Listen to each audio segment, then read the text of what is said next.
All right. Well, welcome back, guys. This is obviously the week 4 talking about eating struggles, eating disorders.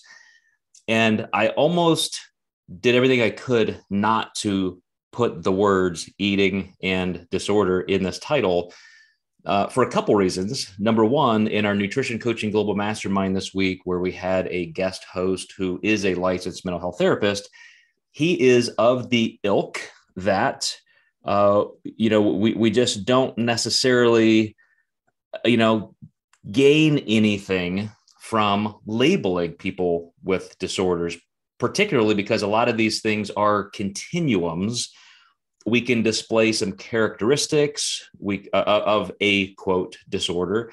We can struggle at different times. I constantly bring up state versus trait. So there are different times and life circumstances that bring up a struggle in a bigger way than other times. And you would never label those as a mental health illness or a disorder, but just real life. Like things impact us differently at different times. And this is absolutely in that same vein, where I think at least I hoped I explained that anybody who really seems to have their shit together and they can do everything really, really well, they will still have times when they struggle. And it may be a single type of trigger. It may be a certain context. It may be something that hits them out of the blue, just stress, lack of sleep. So there's a lot that goes into the physiology. Yet when it comes to the treatment of eating disorders, as I was preparing for our mastermind earlier in this week, I ran across this particular article, it's a position paper or a literature review that outlines something of which I was unaware, which is the mental health community only at this point, as just a kind of a classic movement, only treats eating disorders from a very psychological, cognitive viewpoint. And it's just not that effective. So there is a new push and what could become a bit of a new field of study or category of study within cognitive behavioral therapy that really addresses things a little bit more systematically, a little bit more of a blended approach between the psychology, the physiology, which you guys know I zero in on always almost as a default, and the behavior. And behavior is almost kind of that link between psych or cognition and the physiology. So when you hear me or anybody in this group that we review this position paper of, when you hear these words, disordered eating or eating disorders, think in terms of just those behaviors. I don't have to necessarily have an eating disorder or be labeled as such to exhibit those behaviors once in a while. And sometimes eating disorders are labeled just as eating too rigidly. For somebody who says, no, I eat very carefully, I'm a healthy eater, I track macros, just the fact that you do that, some psychologists would say you have an eating disorder. So we're going to get into some of that, and I'm going to try and pick those things apart. But the main focus of today is to look at all challenges, all behavioral pushbacks that we may feel in terms of trying to eat well, trying to change body composition and improve our health. And where is this really coming from? How is it best addressed? Whether you engage with a licensed mental health therapist or you're just working through your own process, what are these things that we may be contending with, and how do we do that to our best effect? And this, by the way, is going to be much more of a narrative. I really hope we have a lot of time to discuss this at the end, because this is not a big qualitative study to pick apart and talk about methodology and so forth. It's really, as I said, a position paper. So a couple different groups out of, let's see, it was Oxford and then in California, looking, again, this published in Frontiers. I think it's called Frontier Psychology. But they do cite quite a few studies, especially as they do a literature review of the cognitive behavioral therapy approach.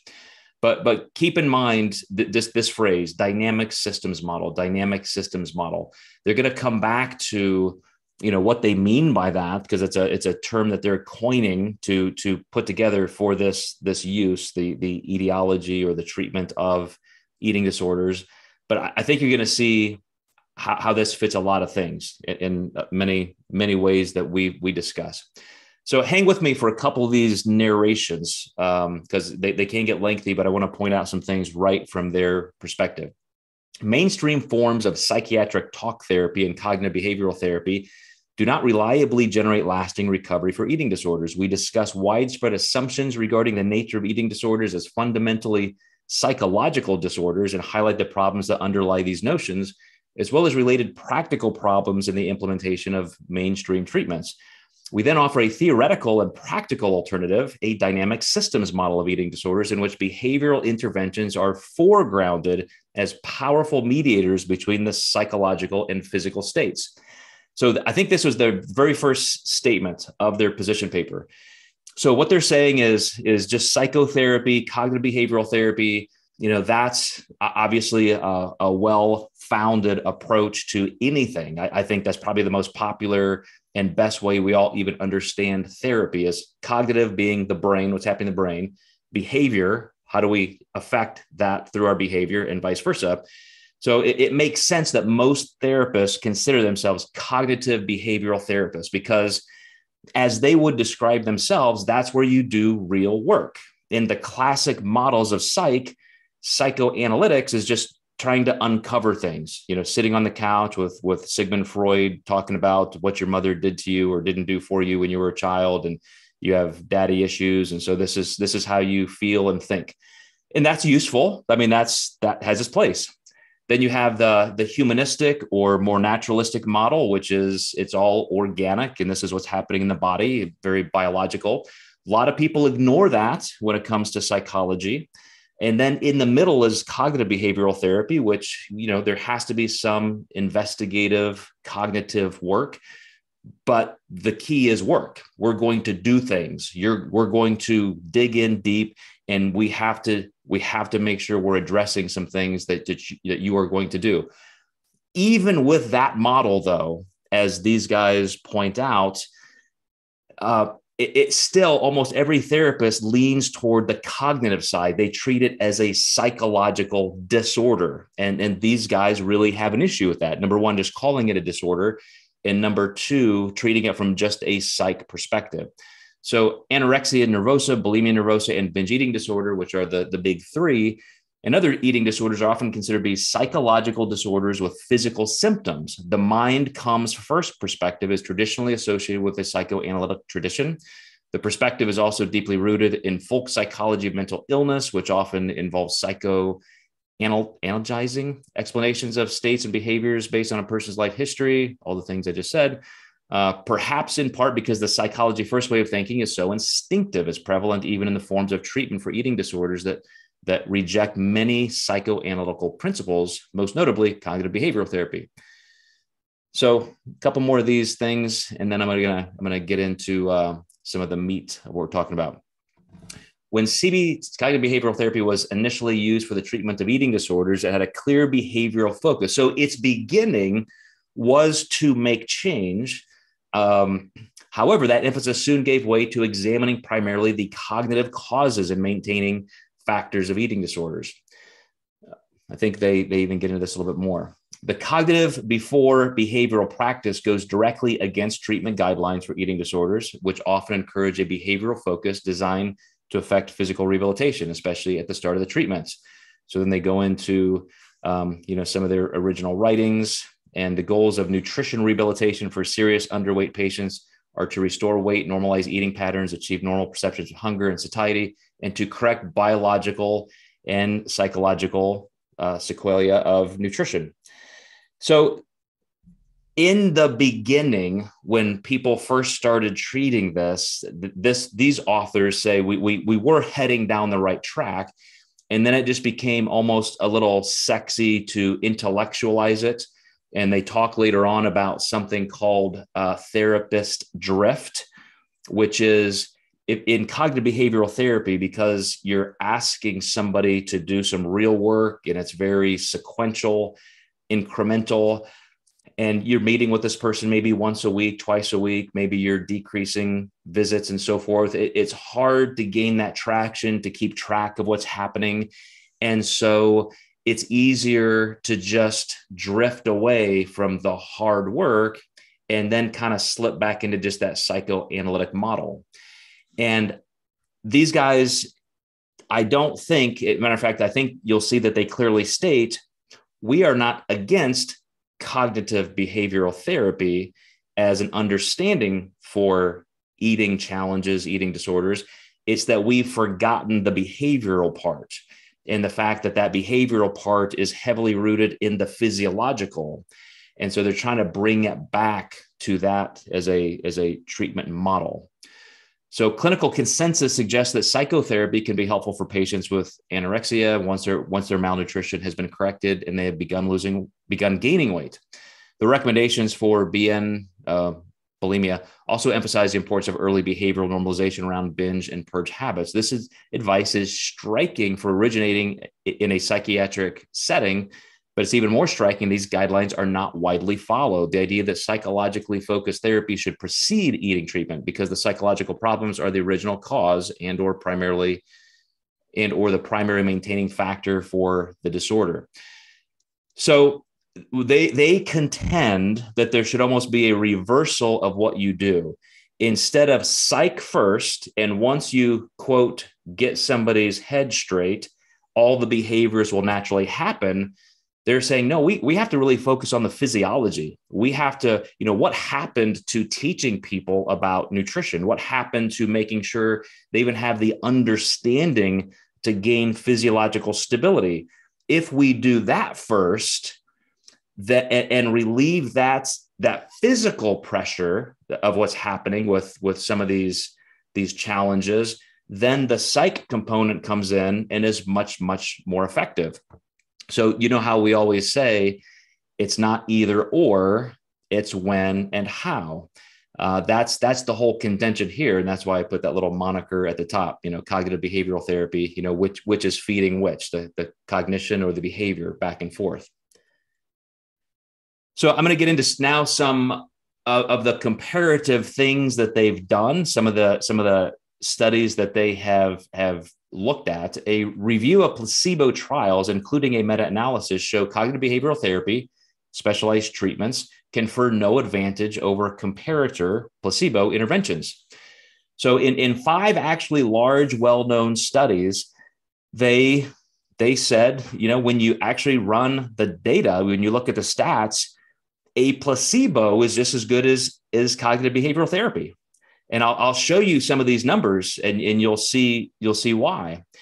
And the thing is, regarding the above, instead of drawing the obvious conclusion from their findings, especially in this big meta-analysis they refer to, that more specialized targeting of psychological symptoms yields no benefit, they instead conclude that they should even dig in deeper on the psych.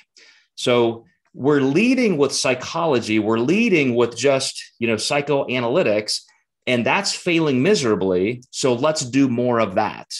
And these authors said, it's not going to work. You're looking at the wrong end of the horse here.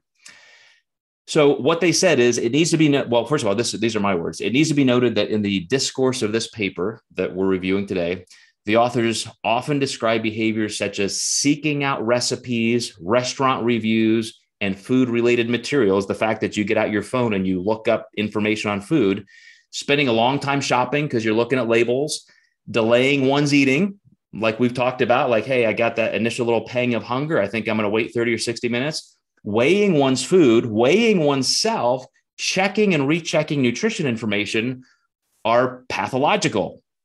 They said, these things are noted in the literature. If anybody is doing this, they have an eating disorder. And these researchers said, no, they don't. These are potential indications, and they can be, but only if they intensify the psychological salience distortion while also exacerbating the physiological aspects of malnutrition. So one of the things we're going to talk about is some of the differences and the similarities of anorexia, binge eating disorder, and bulimia. They they have impact on the same physiological systems in our body, but often very differently, such as anorexia is just willful starvation. I mean, people who go, I am not a clinical psychologist. Probably should have said that at the very beginning. All of my background, for the first 20 or so years of my career, all in the physical and health sciences.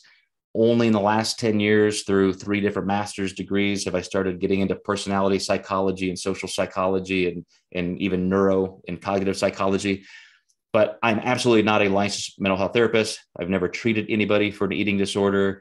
Not my thing. We are reading this paper for the informational value, especially within my wheelhouse, which is as a health scientist.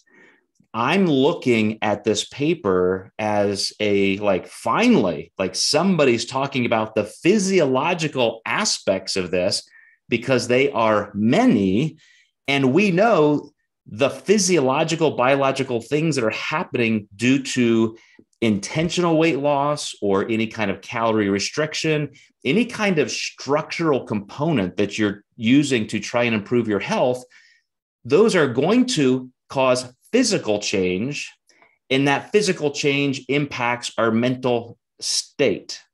Just like I often quote studies that show that ketogenic dieting leads to, as a nutrition methodology, leads to the greatest amount of binge eating disorder. It is the least sustainable. Why is that? Ketogenic dieting is not a psychotherapy model. It's not a way of thinking. It's a way of eating that causes physical disruption that then causes you to engage in what becomes an eating disorder, which then starts creating this cognitive dissonance in your brain.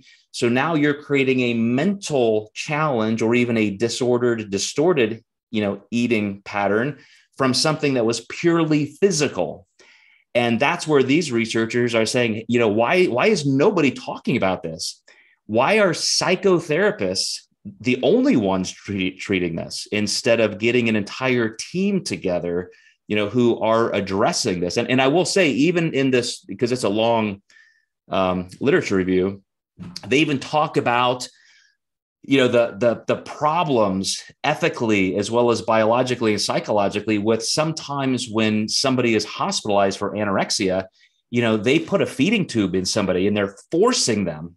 I mean, they're, against their will. And again, I understand some things need to be done to save a life, but do you think that's helpful psychologically? Like a lot of time, and I have worked with some eating disordered clients who have had these inpatient experiences, and they do, you have to go eat together, and they make you eat grilled cheese sandwiches and drink whole milk and eat cookies. And it's completely against some people's wills. And so they said, unfortunately, in this psych model, they will often jump all the way through addressing behavior or educational components, things that the client or the patient could do on their own because of their physiological knowledge. And they strip away all autonomy, and they think they're doing something good. And so they go from one extreme, that psych model, to an almost indentured, inpatient type situation. And they're missing all of the things in the middle from, kind of both ends of, I would say the behavior part and the physiology part are the 2 steps toward the middle.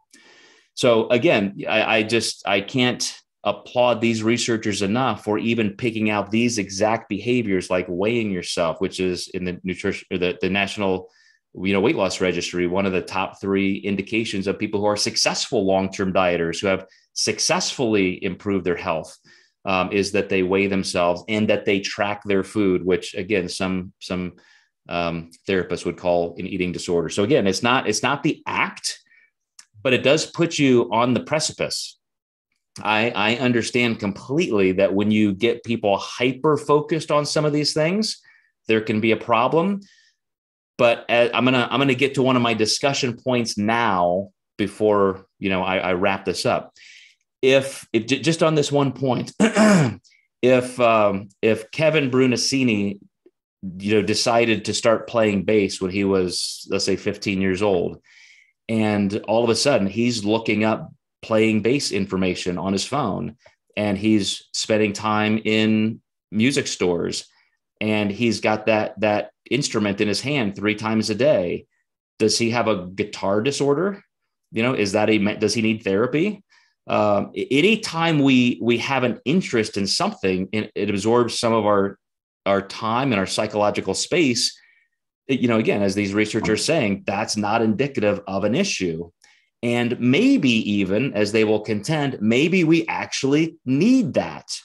So the therapist that I had on our nutrition coaching global mastermind this week, at the very, very end, when we were talking about that, I kind of wanted to get his feelings on, what if somebody's truly in crisis? Like, we're a coach, we're a personal nutrition coach, a fitness professional. We're not licensed mental health therapists. What if somebody is really in a bad place? What do we do with that? And he said, I know, Joe, you are concerned with overreaching. You're concerned with scope of practice. You want to make sure that coaches aren't doing things they shouldn't. He said, I think you guys need more of a role. People do need proper education. People do need support. People need connection. People need to be heard and understood. And he said, if coaches on your side were better at that, a lot of these things that may get called, eating disorders may never be. You just kind of work through that. And somebody who was close to the edge may never go over. And so it's not that intentional weight loss and focusing on these kinds of things cause or perpetuate eating disorders. There is a lot of thought and evidence that they prevent. So let's go a little bit further and see what these guys think. In this paper, we present the hypothesis that effectively treating eating is the key to treating eating disorders. Listen to that. Treating eating, the act of eating, focusing on that, is the key to treating eating disorders effectively. That behavior must be restored to the center of eating disorder treatment and research. We also propose, however, that the most meaningful model for both understanding and treating eating disorders is a dynamical systems model in which the interconnections between mind, body, and behavior are understood as structurally integral to the whole. Put simply, the eating has to be treated, but what shapes and is shaped by the eating cannot be ignored. Again, I did not know this controversy existed in the psychological treatment of eating disorders. But as I stumbled into it this week, I sure am glad that there is this movement toward looking at the physiology. Patients with eating disorders have also been found to have problematic personality traits such as perfectionism, neuroticism, obsessionality, negative emotionality, harm avoidance, low self-directedness, low cooperativeness, avoidant personality disorder, high constraint, high persistence, low novelty seeking, high impulsivity, sensation seeking, and borderline personality disorder. Now, of course, how many times have we talked about personality psychology and how that plays into everything we do? The same person given the same context doesn't have the same result. The disordered eating behavior seems like one more comorbid symptom of a complex psychological disorder. So just like my friend, therapist Jeff Stuckey noted in our mastermind this week, he said the greatest thing you can do is have a calm confidence and just a connectedness with these clients. And whether they have had an eating disorder history or they just maybe feel like they're getting to that, or even you suspect they may be, I have to agree. There are just some people who have because of their personality types, have a little bit more pull in one direction. So the person who's very, very anxious, pick some of these things out, negative emotionality, neuroticism, obsession, those are the ones you can see who lock into nutrition. And as we've mentioned before, they start looking at every single day as a win or a loss. I was perfect on my macros or I wasn't, and that's going to dictate how good I feel. Then they get into an emotional tailspin. And we can layer these extra burdens on. So as these researchers are very careful to do, They're gonna make the case like a prosecutor versus a defendant for biology first, behavior first, physiology first, but they're not going to say in place of cognition, in place of personality psychology. Like, that's necessary. We'll get there. That's second. We need to understand that, but we have to work on the eating first to stabilize the physiology. And then only when we have the best physiological environment and we get all of those biological stressors out of the way, then the more cognitive therapeutic model will have an effect. So I'm almost getting to the end of some of these narrations, and then we'll have some stuff that's easier to grasp. But acknowledging the significance of these psychological factors is quite different than claiming that the quote real and quote underlying problem is a psychological one. For example, at a level of enduring traits, and that treatment must proceed accordingly. As described above, the stronger claim has not yielded effective psychologically based treatments. So that's kind of where I would point back to that guitar analogy, is just because they have those psychological traits, just because they may have those seemingly obsessive tendencies, that still doesn't mean that a psychological solution only is going to have the best impact.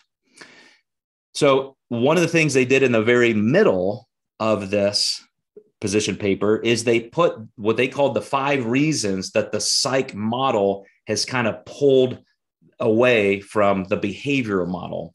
So there is kind of correlation confusion, because of, like we just talked about, personality psych and these comorbidities, and people see that anxiousness and they have all these other interplays between different personality traits. And so it looks like, oh, that's what we need to work on. Let's just work on their anxiety. Let's work on this. And if we work on their obsessive and neurotic traits, their eating disorder will just go away. So that's, they say, in error, but that's an understandable allure.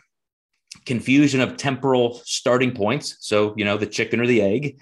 Is it that they have these traits and therefore they stumble into these quagmires of disordered behaviors, eating or otherwise? Or is it that if they get near those, then that kind of triggers more anxiety and obsession and so forth? So again, that's hard to parse apart, and they readily admit that. Tendency toward extremist partisan thinking, that all or nothing, black and white stuff. Intellectual preference over psych, so over or for psych over behavior and physical. So a lot of therapists are drawn to more of the cool stuff in the field, that's a little less blue collar, getting in and working with clients. Clinical accommodations of anxiety in both patient and clinician. So I mentioned this earlier. That's where that therapist drift comes in. It's just a long process. Behavioral change takes work, and both the client and the therapist sometimes just, would rather say, oh, it's this mental thing. Let's cure that in a couple of sessions and be done. So these are all the reasons why they contend that this treatment has drifted over toward more of the cognitive side and less of the behavioral. But here's where they come in with what they say is the solution. And then I'm going to show you some of the studies that have been done and some of the ways they interpret it and why they think this has to be the future. And then I definitely want to wrap up by once again describing the fact that even though they are talking about clinical eating disorders, the fact that these are very, very continuum based. And even if you don't think you have a problem, that you can socially drink and not call yourself an alcoholic, but you can also decide, hey, I've probably been drinking too much. I'm going to taper that down. Maybe that's not good for my health. Eating disorder or distorted thoughts about food, I think, slide a little bit along that spectrum more than we think. So again, I would not label anybody as having an eating disorder. That's not my job. But, I think we can all learn from this. So in this dynamic systems model, their first fundamental principle is feedback is key. So this gets into the scientific method. And you have to have some kind of a behavioral intervention. And I'm going to include the physiological. I'm going to go back through. You're going to see a list that I put together of some of the things we've learned in these research reviews in the last year and a half that all emanate from the physical, and yet they affect our behavior as much as anything. because anytime you make that change, it's incremental. If I want to improve my insulin sensitivity and blood glucose disposal, which has impact on my hunger, you don't do that because you ate the perfect breakfast. Like, I'm starting my diet. I just ate my first good meal. I'm cured. I'm done. All of this stuff is very incremental. Physiology changes. You get feedback from that, both mental and physical. And that's very important. It's important to look at both the natural ontology versus a core psychopathy. So the natural learning that occurs, the natural, when you, as a coach, when I have a client, they don't know a lot about nutrition. They may or may not have some disordered tendencies. You see these light bulb moments when they start thinking, oh, wow, that's why I feel that way. Oh, I can control that by eating this way. Oh, if I do this, then this happens. And so there's this, this cognitive positive labeling where we're categorizing things that we can control versus having this label of a disorder that we think, oh, I have that, quote unquote. I have that disease. I have that disorder. So it's just, it's part of, what is more curative than just labeling somebody with an issue. The constant feedback and testing, there's the whole scientific method, adjusting course, learning some more, less of that therapist drift. Emphasizes the dynamic systems model emphasizes the normalization of eating behavior instead of body weight. And this is where I wanted to come back to the way this has been something that has really confounded me. The few times that I've had clients who were actively engaged with a therapist for an eating disorder, and a couple of them have had hospitalization stints, it's all about the body weight. Like, they lock people up in inpatient wards. And as I said, they either put ENT, tubes down their nose, or they force feed them. And it's all about, we just have to get your body weight up. We have to get your body weight up. Then you'll be fixed. Then we can turn you loose. And then you can maybe work with an outpatient therapist and hopefully get on a better track. But it's very focused on those kinds of things, a BMI number instead of your actual long-term, relapse versus, okay state. So again, this is all part of that dynamic systems model, which again, they're not, and I'm not arguing against cognitive behavioral therapy. If you look at all of these things, any cognitive behavioral therapist would say, yeah, I agree. But yet in the treatments of these things, they just don't do it. And so that's where they're kind of trying to recenter the field of therapy. All aspects of eating disorder or eating behavior are not equally important. And I put that direct quote in because I thought it really said a lot.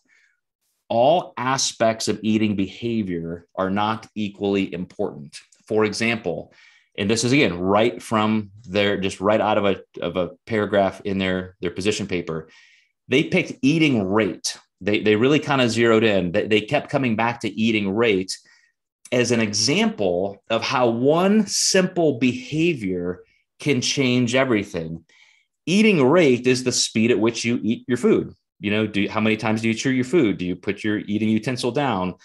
In how many minutes do you eat how much food? They actually measure this. There's a device that we're going to get into in a second. And they said, guess what? That's one of the biggest indicators of obesity and eating disorders. You show me on a continuum of people on how fast they eat their food, the fastest end of that continuum are the people with the highest rates of eating disorders. And you know what they brought it back down to in the statistical analysis? All of the digestive hormones that we've covered so many times, PYY, ghrelin, glucagon-like peptide. Guess what else? The hypothalamus, how the hypothalamus controls hunger. How does the hypothalamus control hunger? By a positive energy balance in the bloodstream. Blood sugar starts rising and the hypothalamus shuts off the hunger signal. If you eat too fast, guess what doesn't happen? The hypothalamus stays ratcheted up and you don't get that signal soon enough. So here again are therapists saying the physiology matters. If you want to change an eating behavior distortion or an eating disordered behavior, focus on the physiology, focus on the biology. Let's get that in order. Then the cognitive side of the therapy will be much more effective. They also propose that a unifying hypothesis and a successful implementation is right at our fingertips. So this is where they said anorexia, bulimia, binge eating disorder, as I said earlier, they all share a lot of the same impact points, but they're often very different in the fact that willful starvation of anorexia, whereas a bulimic, they will feel overly full. They'll gorge on food. An anorexic is starving themselves. A bulimic is gorging and then purging, very similar to binge eating disorder. So there is a lot of overlap in the systems. As they say, where was it in there? I think it's on the next slide. But yet they're all the same systems. There are different impact points, but therefore, and this is the same. And this was their almost kind of challenge.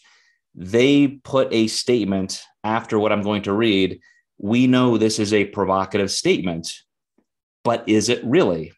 They say because of these different biological and psychological distortions, all shared and overlapped by all the eating disorders, therefore, all eating disordered patients can be effectively treated via a behavioral intervention that normalizes eating rate and satiety signaling. All additional aspects of the intervention should be tailored to support the normalization of eating behavior. So they knew, we're basically just throwing the gauntlet down. Every single therapist is going to say, we're off our rockers, that these guys have now just crossed the line. There's no way you can just simply do what a nutrition coach could do. Let's talk about the eating behavior. Let's normalize that.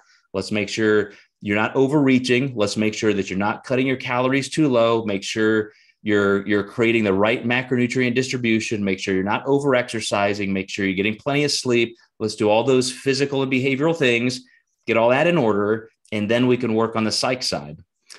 They put their own contention there. They said, we know this is going to be the piss off statement, so let's address it. And here's how they addressed it. They said, okay, you people who are doing just psych stuff, just talk therapy and cognitive behavioral therapy, here's all your data. 24% of your patients drop out. The 37% of the remaining patients reach remission, only 37%. 30% of those relapse, and that leads to a true recovery rate of 10 to 25%, depending on whether you're even counting the dropouts or not. So that's what you guys are doing. That's your track record using a psychoanalytic, just psychological model. You've got about a 10% success rate. And then, even after the fact, like you go 5 years down the road and you do some qualifications like that, we'll see the comparison. In a study, and this was very specific, this was that mandometer, which is a device that measures how much food you're eating and how much time. In this particular institution where they do eating behavior interventions like this, they had a 75% remission rate instead of 10%. And this is out of a massive amount of patients. And 90% of that 75% were still fine, at the 5-year mark. And this was another quote directly from these researchers. These high standards, this kind of amazing contrast, have been met by strikingly simple implementations of feedback principles. Just teaching somebody one simple thing.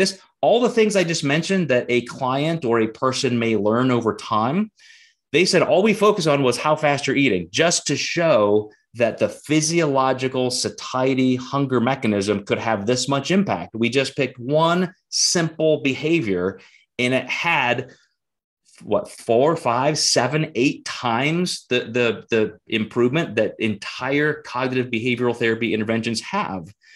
That's, again, as I said, it's strikingly simple, and just blew them away.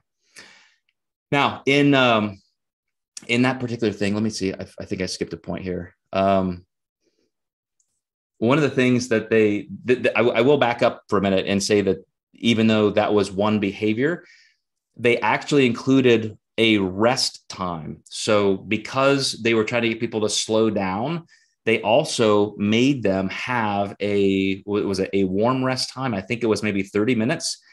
So in other words, once you ate your meal, which had to, extend 10 or 15 minutes, and you eat this amount of food in this amount of time, then you had to go sit down and relax. You had to chill out, let that parasympathetic nervous system allow again. Like, what's that going to do for you? It's going to let the hypothalamus do its thing. It's going to let blood sugar normalize, blood glucose disposal, insulin sensitivity, all of those physical mechanisms actually do what they're supposed to do, instead of saying, okay, I ate really slowly, now let me get back to my computer and get to work, So they wanted to make sure that was reinforced, that one simple behavior with what they thought was important. So I thought that was pretty intuitive on their part.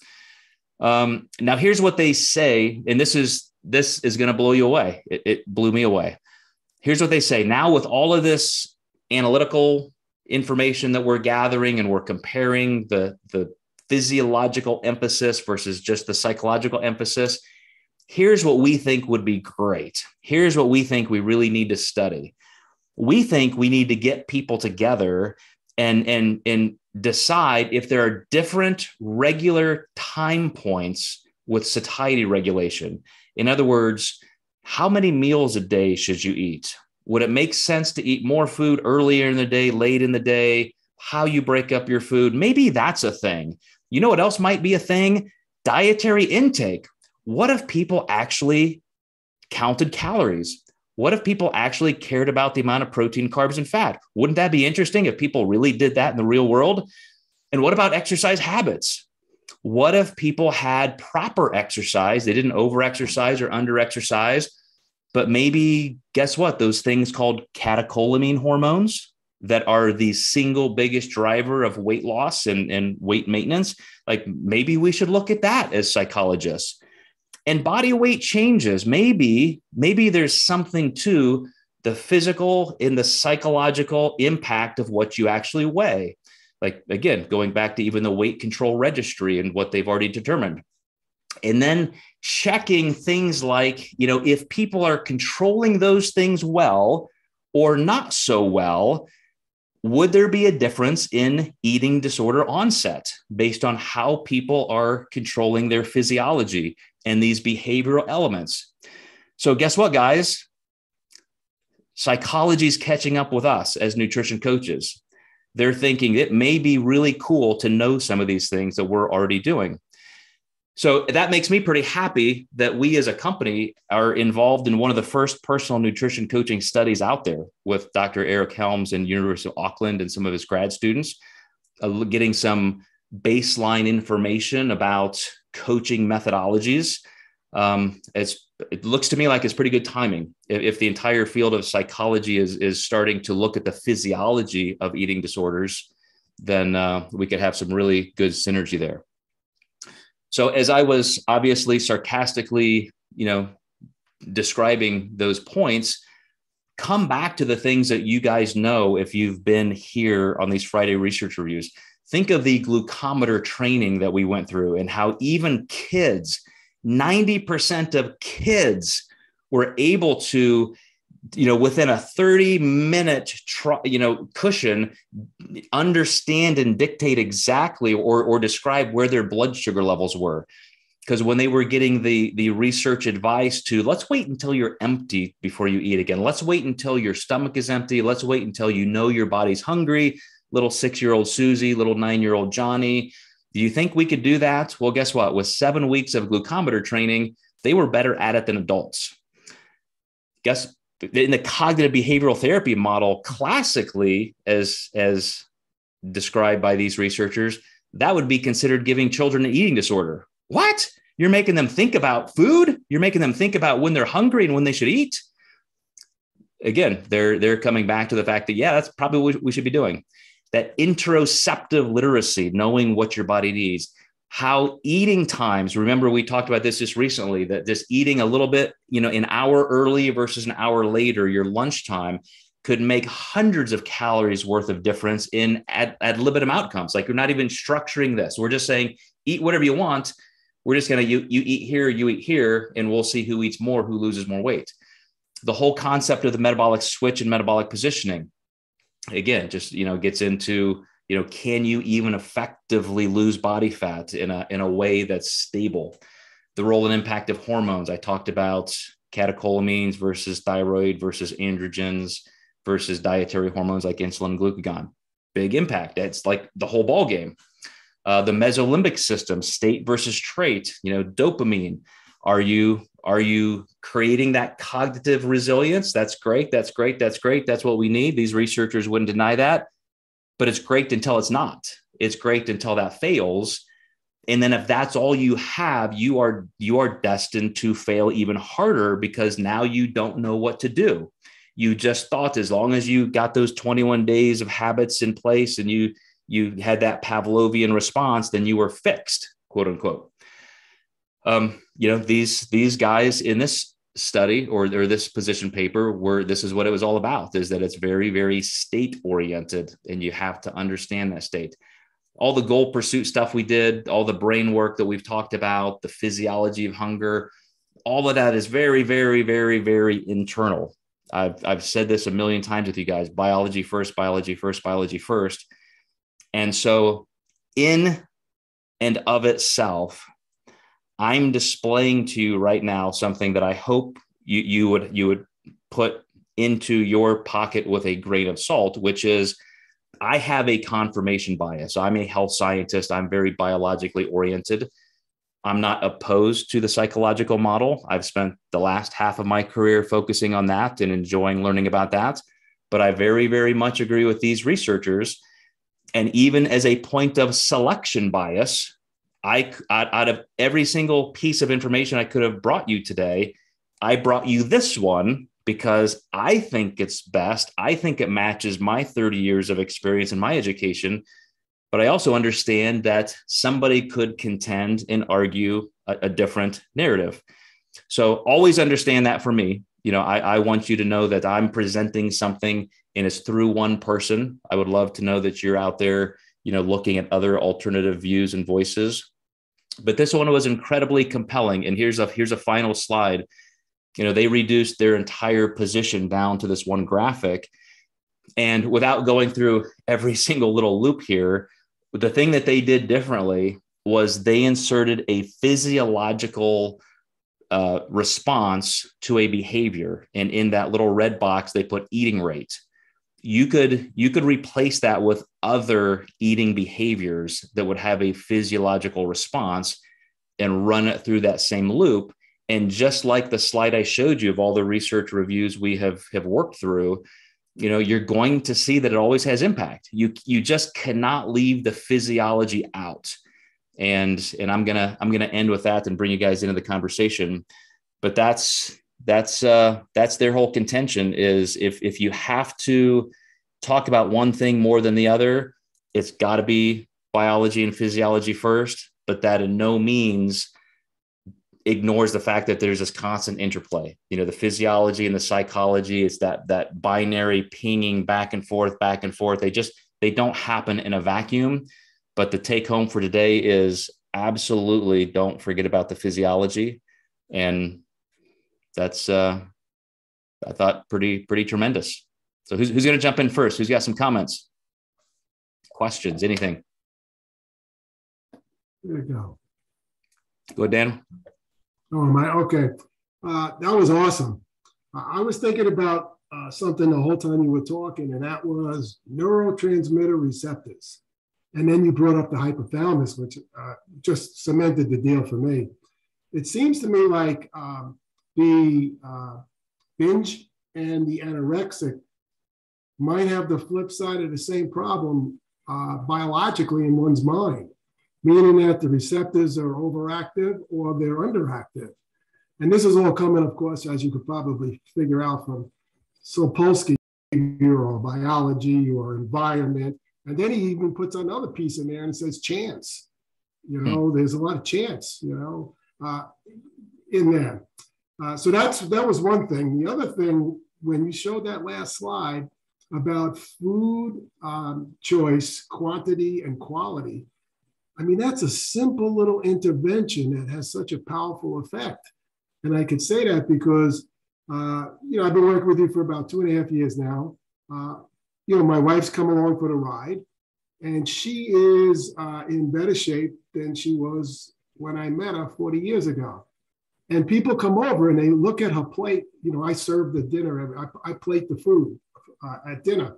And they look at the plate I put in front of Yvonne. They said, it's impossible. How could you be 5'7", 119 pounds, look like this and eat all of that food? And she just turns around and says, this is 600-700 calories yet. And they're like, no way, it can't be. Dan, do the math. I do the math. Boom, boom, boom, boom, boom. Now, I've got more calories on my plate, but again, it goes right back to food choice, right? The quantity and the quality. And if people would just make that change, I think you'd get a lot of change in the biology because you, like you said, the rate of the speed of which you're eating, you'd get that, you'd be satiated quicker, you'd be less likely to overeat, and now, bam, you feel better. And now psychology, from a psychological point, you feel better, so you want to do it more. It just keeps rolling, keeps rolling, keeps rolling. So I think it's awesome. I think it's spot on as far as, my experience, although I know it's limited in this world, but, I've been thinking about health and nutrition my whole life, and it just makes sense. It makes good common sense. But remember that it's a continuum too. So I think, if this group down at one pole has never had an eating distortion or disorder, not even a thought or behavior, and then they start dieting, they start trying to improve their health, that definitely moves them toward a place where they could, because now they're in a physical deprivation and that's when biology starts to work against you if you're not careful. So those are the ones, Dan, that yes, by doing all the right things physically, they may never step in that quicksand. And then a lot of other people who may have crossed the 50-yard line and they're struggling, oh, let me get that physiology stabilized. Wow, the way you're having me eat now or suggesting is easier, better. And they can, progress back to a safer spot. But there are some people who have true psychological, complications that you or I may not understand. And a lot of it is prone to those personality traits and previous trauma. And so in those, and I'm very happy that you're bringing us to, I think, the 75% of the continuum that we would experience personally and professionally.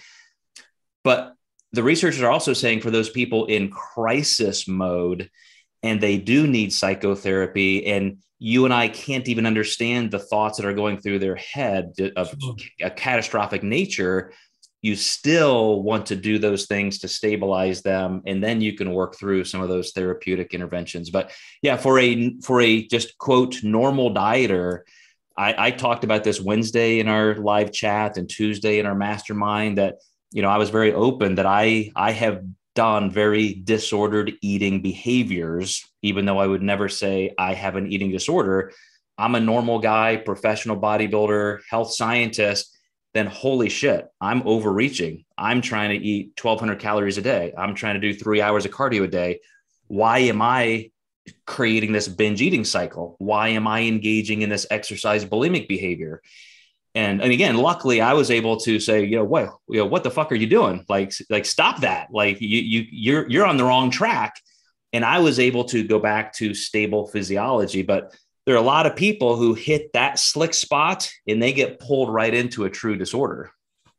That's the scary part as somebody new into the industry. If I run across somebody like that, what do you do and how do you handle it? I mean, you want to coach them as far as eating is concerned, but like you just said, certainly not qualified. I'm certainly not qualified to get into the psychology part. That's for darn sure.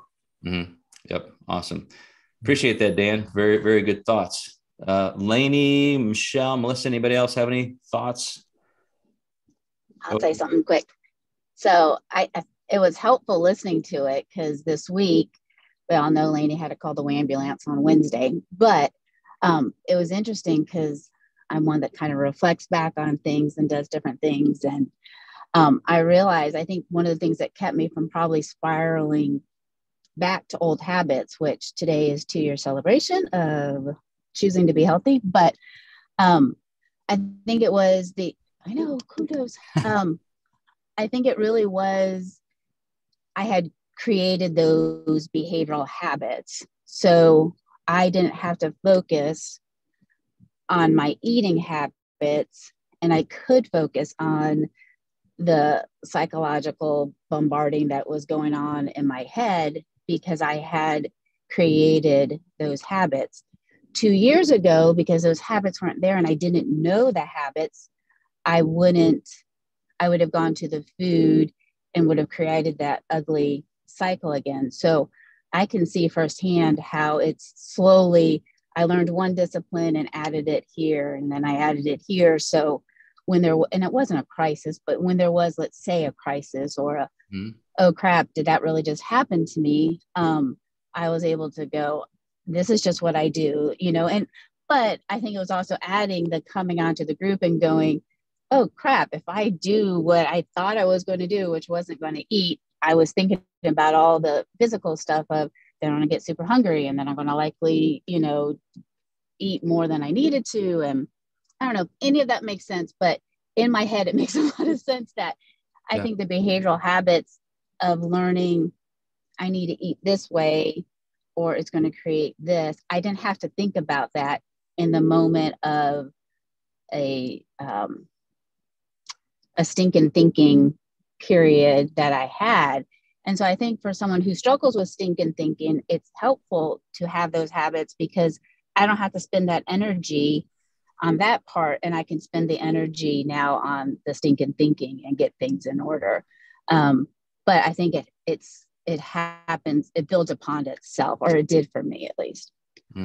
Yeah, one of the things that any of those top 3 behavioral eating disorders that people struggle with, there is a massive sense of catastrophizing. And I mean, in my own personality type, like I can get there. And that's why I understand, like when you feel that everything just crumbled, like you undid everything, you've ruined everything. I have had also clients who have undergone, therapy. And then all of a sudden that particular context that would have led them to that darkest of places, then I hear that, hey, I did this mistake. I overate, or I even had a slight binge, but, I'm getting right back on it tomorrow. There wasn't this, I must go do 4 hours of cardio and I must now self-flagellate and starve. And you can see, as you said, they've learned some things, there was some definite learning. It took some time. They're more in tune with their behavior and their physiology. And so now you just have more of those building blocks in place. And I think that's what gives people the kind of comfort and resilience that you're describing. I don't have to focus on that. I've got so many of those more, foundational steps where they need to be. Really well said, Lainey. Kevin, anything you want to throw in there from the nurse practitioner side? It's definitely not surprising. It's really pretty assuring, I would say, that there's that, like you said in the presentation, it's nice that there is this counter argument, if you will, being mentioned, because it isn't a silo. It's just, look at any other medical condition, how it's treated. Even the best thing for psychological things, it's CBT, or we'll just say any type of behavioral modification treatment with medication. So you can't have, for best success, you need to have both angles, I'll call it, much like hypertension. You can't just give them a pill. That's what people want. That often does work, but you still need to treat them what the issue may be, whether it's psychological or if it's nutritional, if weight, etc. So it's just logic to me that you can't just deal with CBT and expect that to treat everything. That'd be nice and easy, perhaps too easy, even though that's not. But you still, you got to treat the underlying issue, or I guess the physiological spectrum in this nature. Just like if you have a surgery for weight loss, that's great, that will help, but you still have an issue with how it eats and what that means just from a basic principle. So you have to also educate and support someone through that. And that's the hard part after all. It's so fundamental, but I could go off on a lot of tangents here, especially with personal dealing with my own self-diagnosis of orthorexia. But I'll stop there, but really, really cool stuff to, and everything I would agree with. It's really just cool. Good. I appreciate that. And I mean, I appreciate that you also tell your story related to that many, many times in these live chats. I would say as a take-home message, everybody, especially on the playback when you're listening to this, and our communication director will produce this and we'll post it out there for everybody to see. Again, it's not either or, it's how and when. And just the fact that a bigger part of the psychological community, as Kevin said, is putting forth a counterpoint to re-emphasize it. And I think this is somewhat gutsy on their part. They do psych just like we do physiology. And for them to say, we can't treat this the best, like we can't do this alone. We've been trying and we've been failing.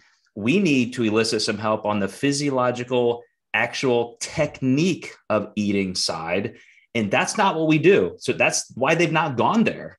And so that's why I said this timing, I mean, this review, I think if I looked at it, I thought it was like 2018 or 19, relatively new. And if this grows, you're going to see a place. And this is what, with our nutrition coaching global mastermind and the entire field of personal nutrition coaching, trying to create and carve out some legitimacy, that this emphasizes there really is a need and a place for this as a field. So it certainly got me excited, and I will dig a little bit even deeper into this because I think it has to be a trend that we promote and push and make people aware of. So everybody who watches this, listens later, hope you enjoyed. Send me any comments or questions. You guys attending, I appreciate that especially.